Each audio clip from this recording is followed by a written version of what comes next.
Bonjour à tous, bonjour à toutes. Réunion du Cercle du renouvellement constitutionnel consacrée à l'étude de la Charte de l'environnement de 2004. Aujourd'hui, nous allons attaquer les articles, puisque jusqu'ici, nous n'étions que dans la partie introduction ou préliminaire, je ne sais plus comment tu l'avais appelé, Christian. Mais là, on arrive dans les articles en tant que tels. Et donc, nous commençons donc par l'article 1er. Christian, je te cède la parole pour l'analyse de cette charte. Merci Luc, alors on y va.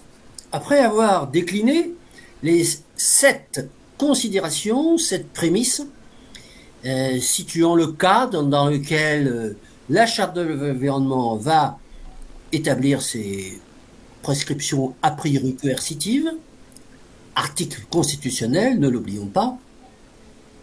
Donc après avoir énoncé toujours selon la syntaxe qu'on a stigmatisée de cette charte de l'environnement, le peuple français considérant que 1, 2, 3, 4, 5, 6, 7, eh bien le peuple français cette fois proclame. Il a proclamé 10 articles.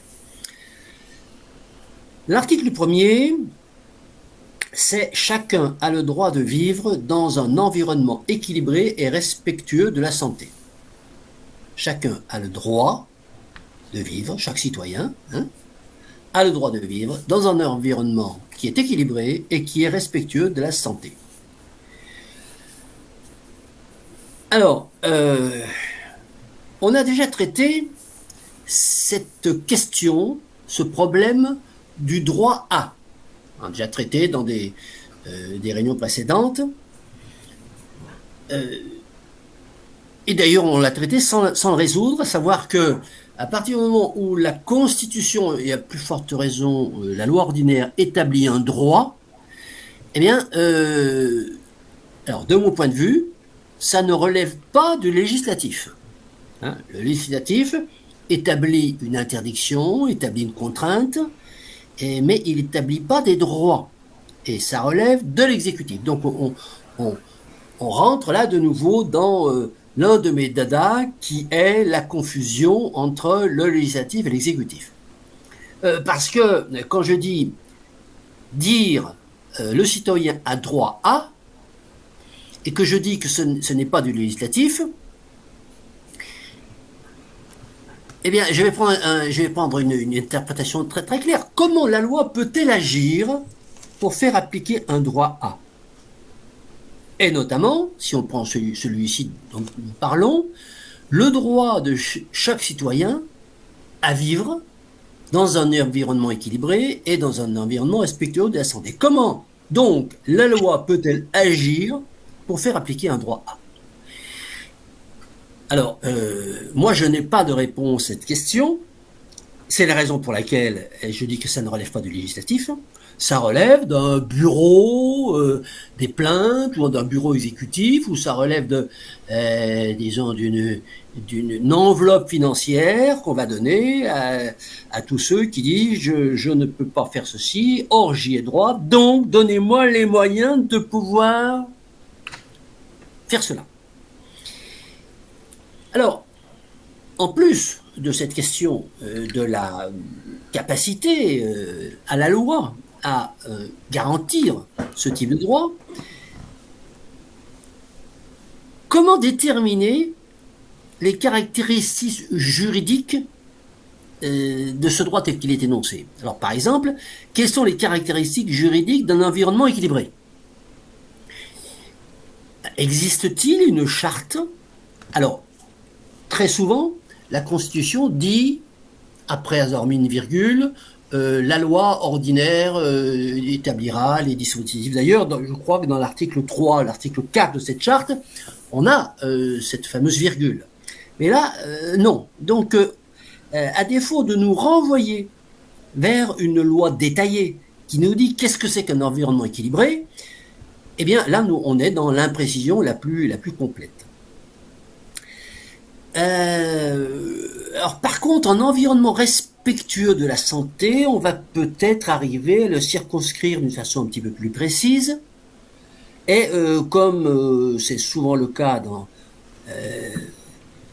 lorsqu'on a des mots comme ça très, très, très globaux, on arrive à le définir par son contraire. C'est-à-dire, on ne voit pas très bien ce que c'est qu'un environnement respectueux de la santé. Par contre, on voit très bien ce que c'est qu'un environnement qui n'est pas respectueux de la santé. Hein, c'est pareil pour la justice, lorsqu'on vous demande de définir la justice. Bon, c'est pas évident. Par contre, l'injustice, on ressent tout de suite ce que c'est. Pareil pour la paix. Qu'est-ce que c'est que la paix? Par contre, on ressent très bien le contraire de la paix, c'est-à-dire la guerre. Donc, environnement qui dégrade la santé, oui, bah ça va être soumis à je dirais, des incidences toxiques, hein, qui vont nous déclencher un certain nombre de maladies. Reste la question de la preuve. Comment faire la preuve qu'il y a une relation de cause à effet entre ce que dit l'article 1, c'est-à-dire respecter un environnement et puis une maladie qui va être objectivement constatée par un certain nombre de symptômes. Comment établir la relation de cause à effet? Existe-t-il ou y a-t-il une ébauche de création, je dirais, d'un institut de vérification de cet article 1, hein, une sorte de bureau veritas de l'environnement, qui va pouvoir dire si cet environnement respecte un certain nombre de normes ou un cahier des charges précis. Donc, question problématique de la preuve, problématique aussi des moyens de rétorsion. Et c'est-à-dire que c'est bien joli de dire qu'on a droit à, mais si ce droit nous est objectivement impossible, si cet institut de vérification qui n'existe pas mais existait et s'étant appuyé sur son cahier des charges montre que effectivement nous ne vivons pas dans un environnement équilibré ou nous vivons dans un environnement, donc tel individu, hein, puisque un citoyen, ça veut dire que ça s'applique à n'importe quel citoyen qui va pouvoir faire état du fait qu'il ne vit pas ou qu'il vit dans un environnement qui, par son contraire, lui dégrade la santé. Quels sont les moyens de rétorsion? Alors, il n'y en a pas, là non plus, il n'y a pas cette fameuse phrase qui dit une loi organique donnera les etc., etc., etc.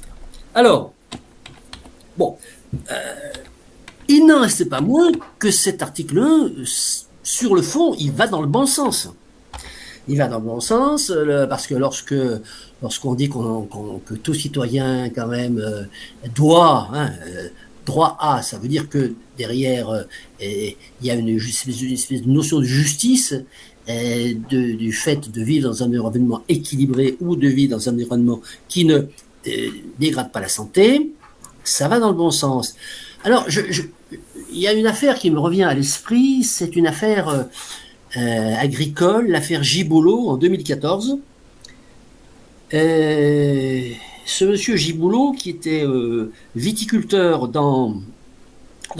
près de Dijon, en Côte d'Or, avait été condamné par le tribunal d'instance à un certain nombre d'euros, de milliers d'euros d'amende, parce qu'il avait refusé de traiter ses vignes avec des produits extrêmement toxiques pour lutter contre la flavescence dorée. C'est une affaire qui avait fait grand bruit dans le domaine de l'environnement et de l'écologie. Voilà. Alors, c'est-à-dire que ce monsieur avait été condamné parce qu'il refusait d'épandre des produits toxiques sur ses vignes.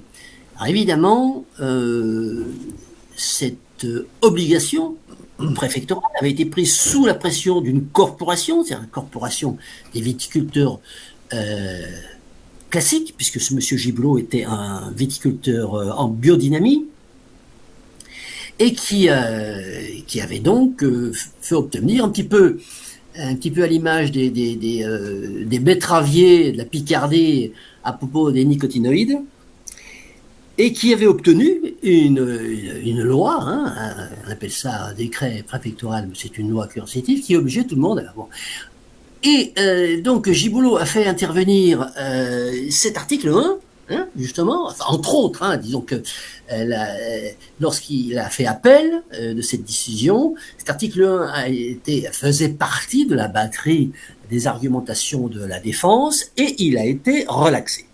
Donc, cet article 1 va dans le bon sens, mais il y a un mais, je lui mettrai quand même un point de pénalité pour imprécision et je dirais même pour hypocrisie. Parce que lorsqu'on dit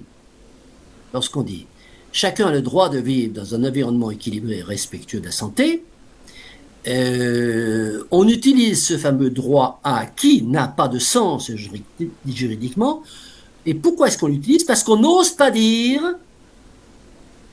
la phrase que je vais vous proposer. On n'ose pas dire. Toute action d'une personne physique ou morale, de nature à déséquilibrer l'environnement ou de nature à porter atteinte à la santé humaine, est interdite. Et puis, continuer en disant, le code pénal établira les moyens de preuve et l'échelle des sanctions. Voilà, c'est ce que veut dire, en fait, l'article 1, mais il ne le dit pas comme ça, et du fait qu'il ne le dit pas comme ça, il mérite, à mon avis, un point de pénalité que je dirais que je qualifierais, au-delà de l'imprécision, que je qualifierais d'hypocrisie. Alors on va voir que cette hypocrisie est, je dirais, assez récurrente, elle est à la base de la charte de l'environnement pour des raisons mercantiles. On verra ça en détail dans l'article 2 et dans l'article 3. Mais je m'en tiens à ça pour l'article 1 et donc je vous propose de réagir sur ces commentaires. Merci beaucoup Christian. J'ai mis le texte de cet article dans le chat. Jean-Charles, est-ce que tu souhaites réagir? Non, vas-y, commence. Alors, écoute, merci de cette analyse qui est tout à fait fouillée et tout à fait intéressante. Je crois effectivement, c'est un débat qu'on a déjà eu sur cette notion de droit à, que je préfère personnellement positionner de ce genre de sens de la relation, c'est-à-dire de la collectivité vers le citoyen, avec le terme d'obligation, au sens où l'entendait Simone Veil, que nous l'avons exprimé notamment au travers des besoins du corps et de l'âme. Là, nous sommes évidemment dans des besoins du corps, principalement pour ce qui concerne l'environnement. Donc, de bien distinguer ces choses qui sont du niveau principe, qui doivent être garanties par la Constitution et par tout le fonctionnement législatif et exécutif et judiciaire. Donc ça doit s'appliquer, à mon sens, dans tous les ordres des relations de l'État avec les citoyens. Donc il faut les positionner. Bon, là pour le coup, c'est positionné au bon endroit, au préambule, avec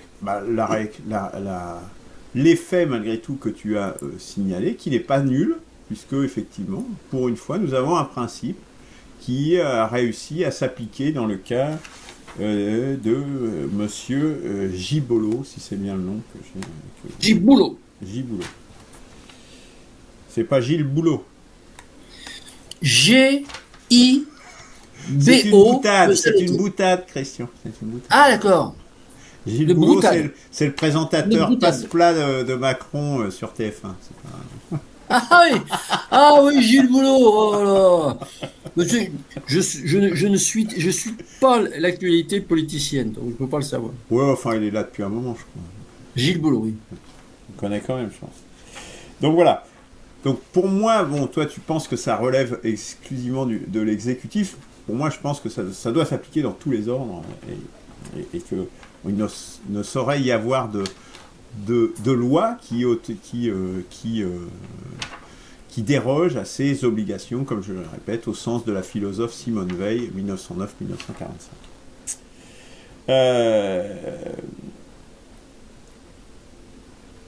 Alors, effectivement, qu'est-ce que c'est qu'un environnement équilibré c'est noté ici.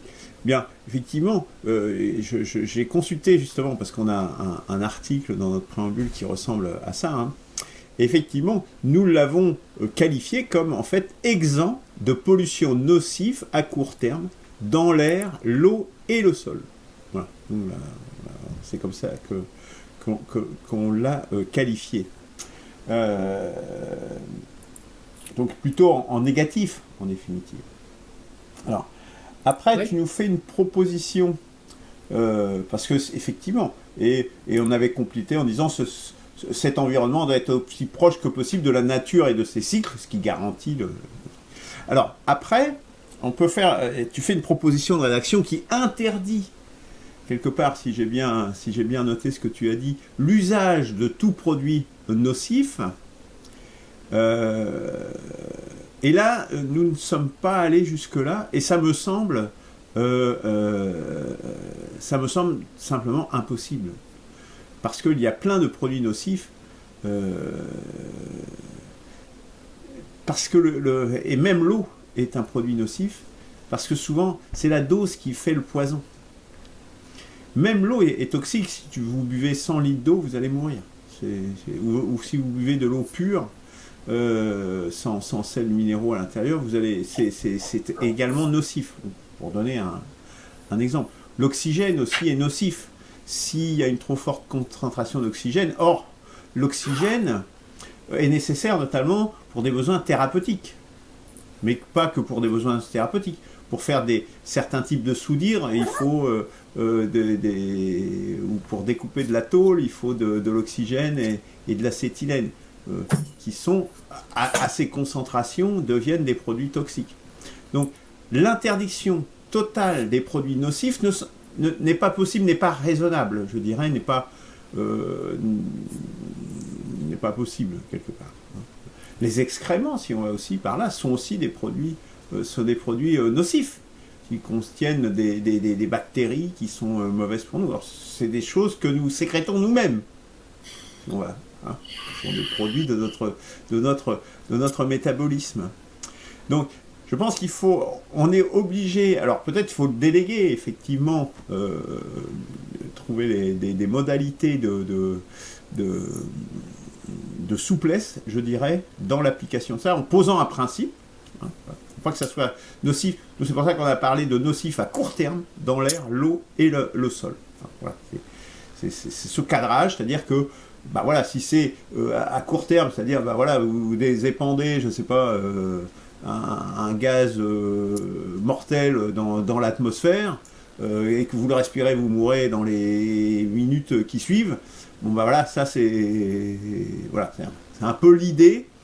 Et là, je vois difficilement comment on peut sortir de cette zone de flou, de souplesse qui est, je crois, nécessaire malgré tout aux activités humaines.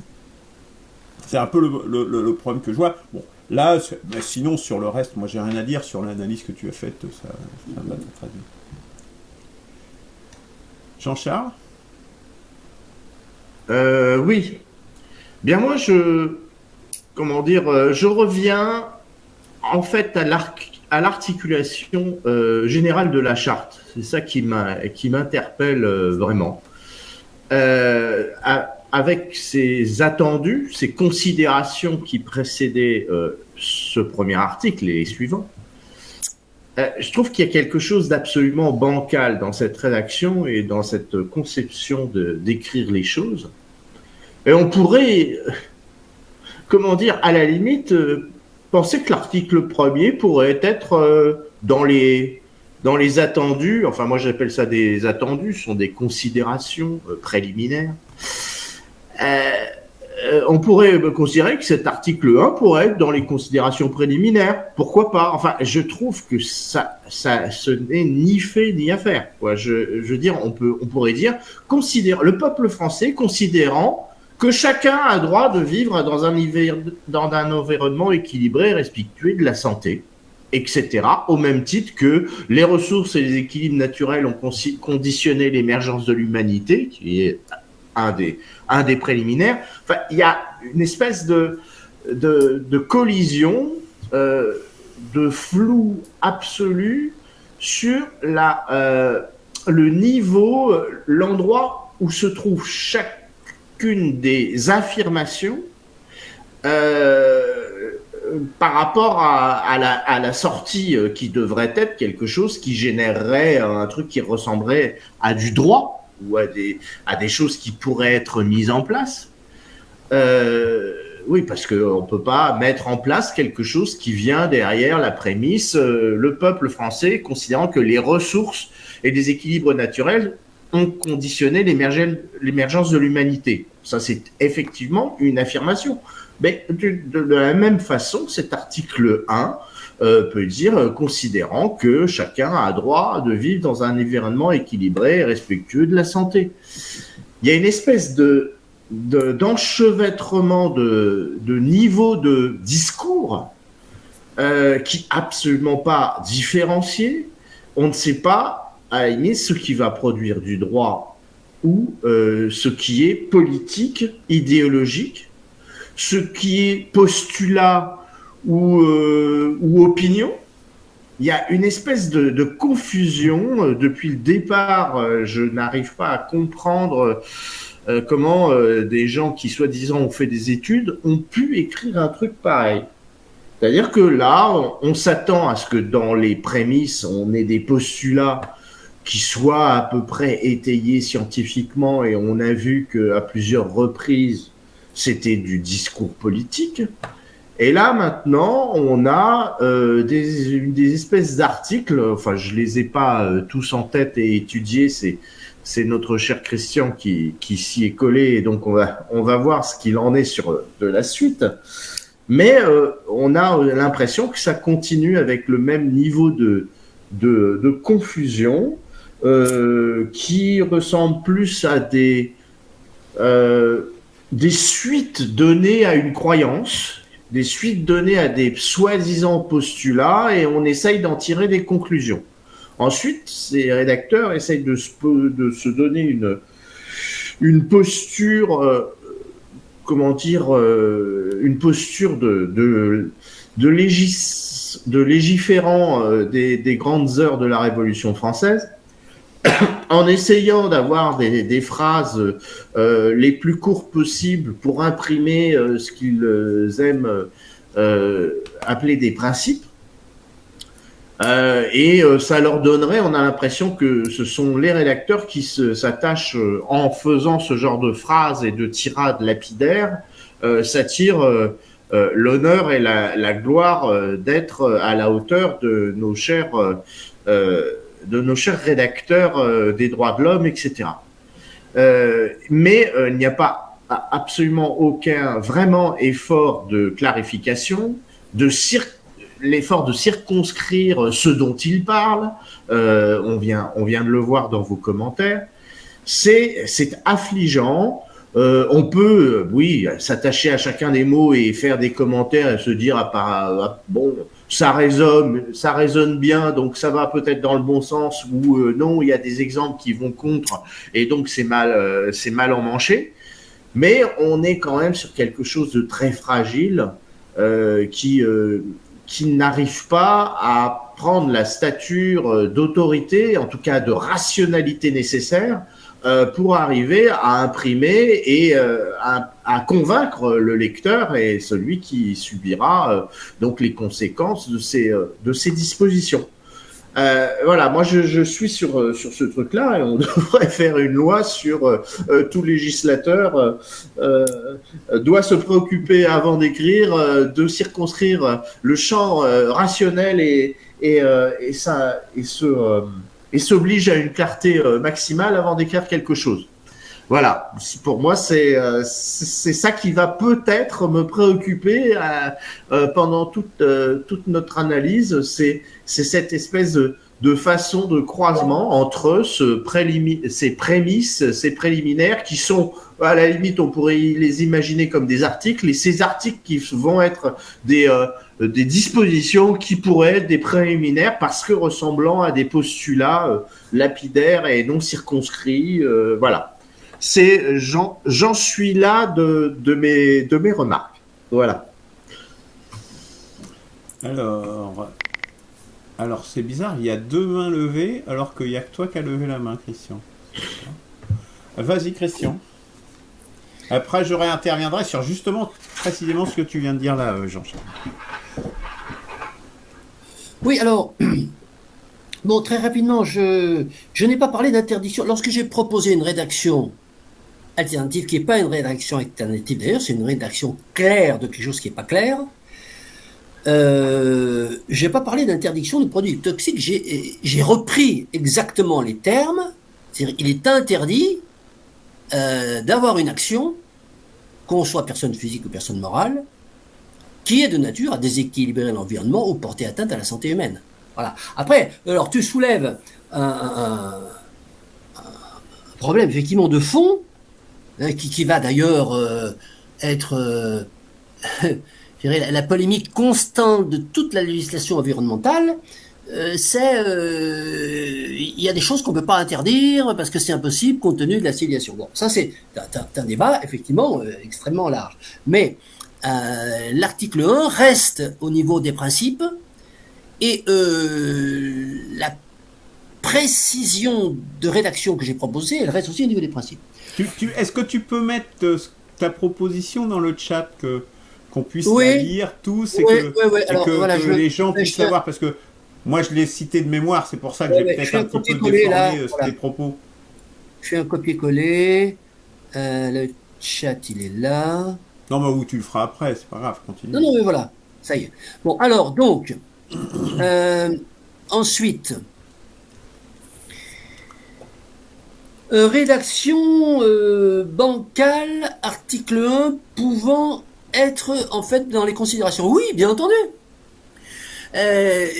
C'est bien ça. On y est là. Tout simplement, ça n'est pas juridique.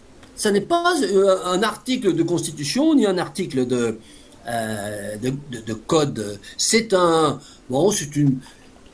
prêche de curé où ils ont une recommandation qu'on fait à des gosses, ne marche pas dans les flaques, enfin bon voilà, c'est tout, c'est pas bien, ou bien mouche ton nez, parce que voilà, bon, ça n'a absolument rien de juridique. Et en fait, lorsque on se pose la question, comment a-t-on pu écrire un truc pareil? Mais c'est justement parce que ils sont pris.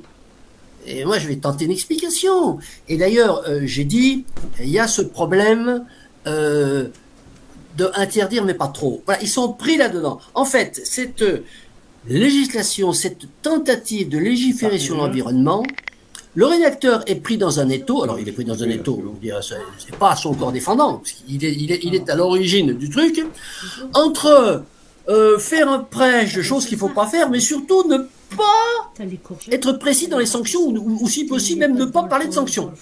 Et on retrouve dans tous les articles de cette charte de l'environnement cette crainte, cette refus d'obstacles, hein, parce que bon, c'est le cheval du concours hippique qui s'approche d'un obstacle, et il dit merde, ah non c'est vrai il y a un obstacle, fallait pas que je prenne ce chemin-là. Oui, mais attends, t'as commencé à le prendre. Bon, alors, on dit il faudrait pas faire ceci. Oui, alors, il y a une sanction ou pas? Bon, et ça bute la compte. Voilà comment le truc. Alors, et puis, il y a cette, disons, ce double bind, hein, à Batteston, cette injonction contraire. Je veux donner des préconisations à mes braves citoyens de pas faire, mais je veux surtout pas énoncer des sanctions qui vont aller contre les industries.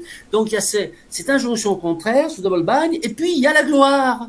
La gloire que tu as très bien décrit, à savoir il faut que je grave mon nom dans l'histoire. Alors Chirac, il a été premier des grands chefs d'État au sommet de Rio, patati patata, notre planète brûle, mais nous nous en rendons pas compte. Voilà, bon. Et voilà, et Coppens a co-signé, et voilà, c'est la gloire. On a écrit un truc qui est un truc bon, de gosses qui vont à l'école, mais essaye d'y donner par la syntaxe une posture, disons, préambule de la Déclaration des droits de l'homme et des citoyens écologiques du XXIe siècle. Bon, et lorsque nous, on s'y colle au niveau d'une analyse critique objective, bon, ça vole en éclats. C'est clair, effectivement. Tu as fini, Christian? Ouais. Alors, moi, je voulais revenir sur ce qu'a dit Jean-Charles. Tu n'oublieras pas de mettre dans le chat, Christian, le... Je l'ai mis? Non? Ah. T'as pas dû faire en voix ou quelque chose comme ça? Ah oui. Oui, ce que disait Jean-Charles à propos du fait qu'il soit surpris que, c'est bon, là. que des gens cultivés, dont c'est le métier, Conseil d'État, Conseil constitutionnel, avec tous les conseils qui sont là justement pour aider ces gens qui ont des intentions, mais qui n'ont pas forcément les capacités juridiques pour rédiger, d'arriver à un texte aussi de niveau école primaire, comme vient de le dire Christian. Outre le fait que c'est certainement une volonté, d'une part, d'être suffisamment flou justement pour que toutes les interprétations soient possibles. L'explication de la gloire est certainement également une bonne explication, notamment je pense à Chirac, et c'est tout à fait dans ses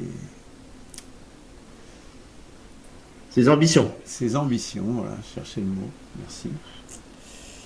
Pour autant, tu dis, du coup, comment se prémunir de ça? Et là, moi j'ai noté, moi j'ai noté ça sous cette forme-là, ce que tu as dit, il faudrait un cahier des charges du rédacteur, tant de la Constitution que des textes de loi. Ça me semble particulièrement intéressant comme réflexion.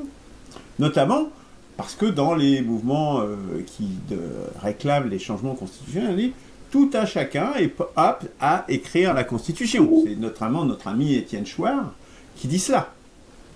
Et là, on s'aperçoit que là, on a un hiatus avec ce que tu viens d'affirmer. Et moi, je me dis, effectivement, c'est très difficile de dire à la fois tout le monde peut écrire la Constitution, mais en même temps, si on n'a pas un minimum de règles et de savoir-faire, et de rigueur et de cahier des charges, parce que je pense que c'est aussi ça, hein, c'est-à-dire d'avoir un cahier des charges qui dit ça va être dans les clous, ça va pas être dans les clous, ça va être difficile de concilier les deux.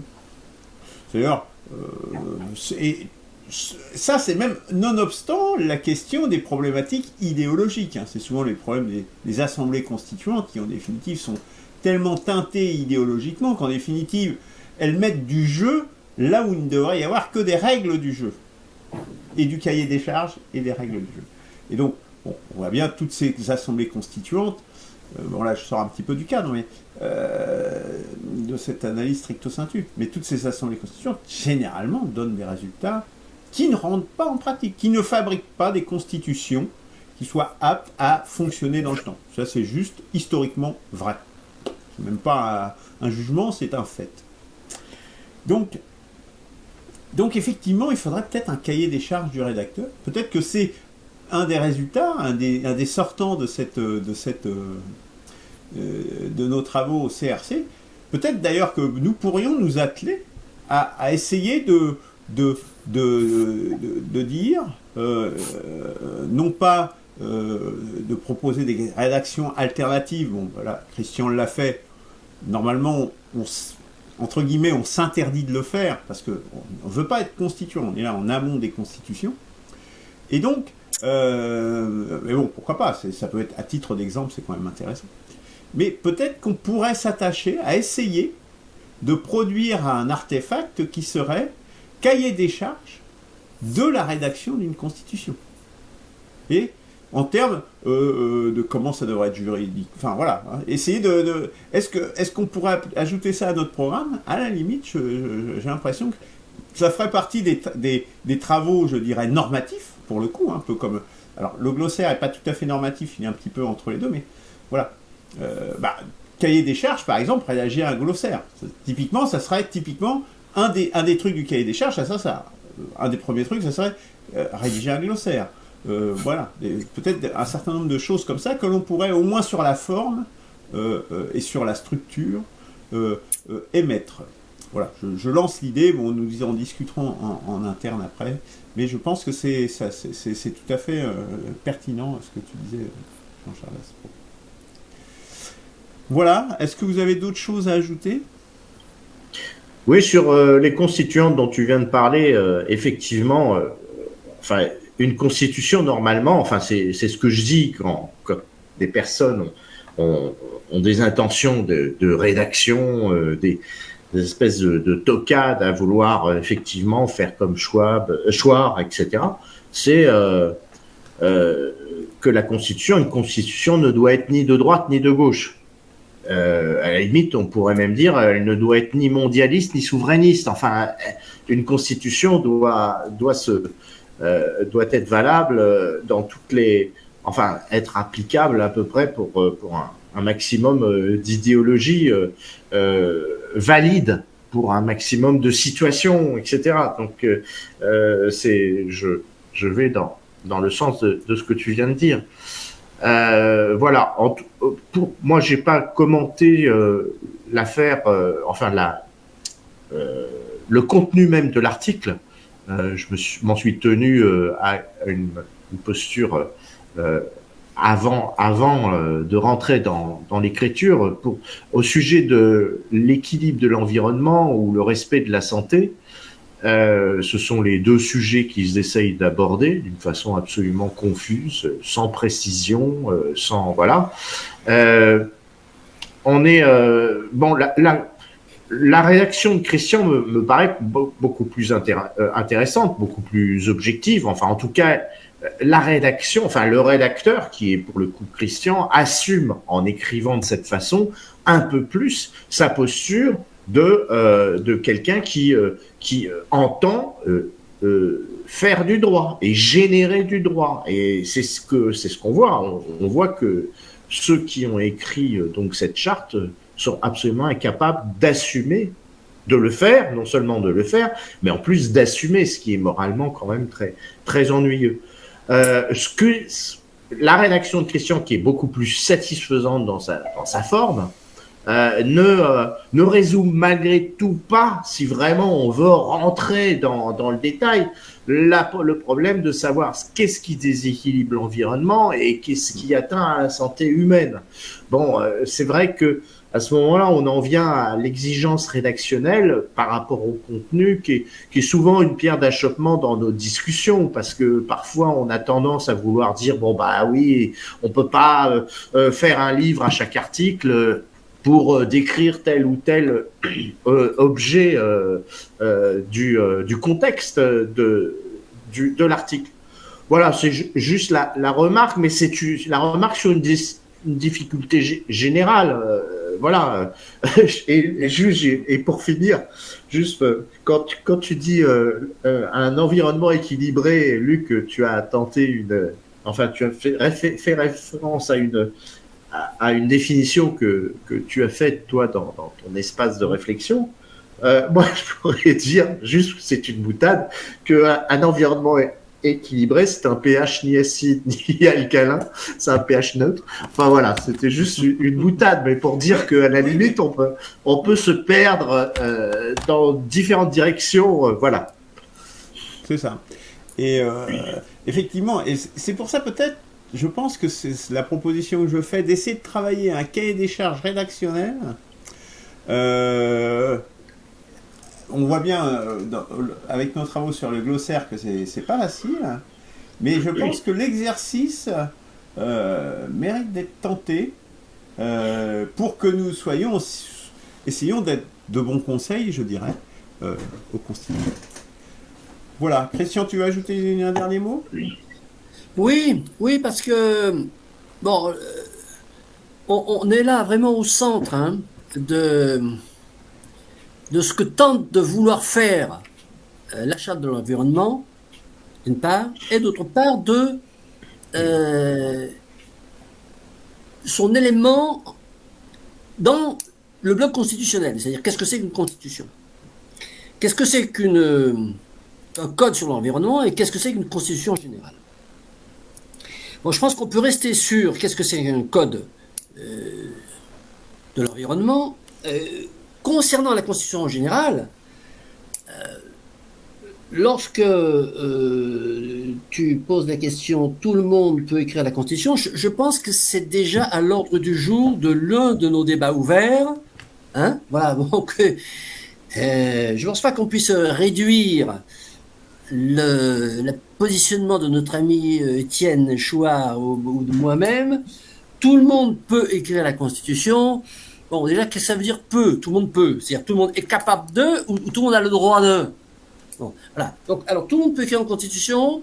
Et je pense que c'est un débat complet. Après, l'idée cahier des charges de la rédaction constitutionnelle, cahier des charges qui inclurait obligatoirement un glossaire, oui, là on est dans l'opérationnel, et je pense qu'effectivement c'est quelque chose qu'on peut travailler ou qui peut être un prolongement synthétique de nos travaux, excluant, comme vient de le dire Jean-Charles, disons l'aspect idéologique ou pas de la Constitution, toujours, mais en s'attachant à la mécanique constitutionnelle. Voilà. Dernier mot pour terminer. Lorsque tu dis, je ne sais plus qui a dit, donc la rédaction alternative que je propose, c'est pas une rédaction alternative, hein. C'est une rédaction en fait qui paraphrase l'article 1, mais qui écrit cet article 1 en termes juridiques, au lieu de l'écrire en termes de prêche de curé. Bon. Et il y a une phrase qui dit « Le code pénal établira les moyens de preuve à l'échelle des sanctions ». Ça veut dire effectivement que on ne dira pas, mais ça je pense qu'on l'a admis, qu'on ne peut pas tout mettre dans des principes constitutionnels. Ce qu'il faut, c'est que le principe constitutionnel soit clair, précis et cohérent. Et ensuite, il peut très bien déléguer sur la loi de niveau ordinaire les caractéristiques du principe qu'il énonce.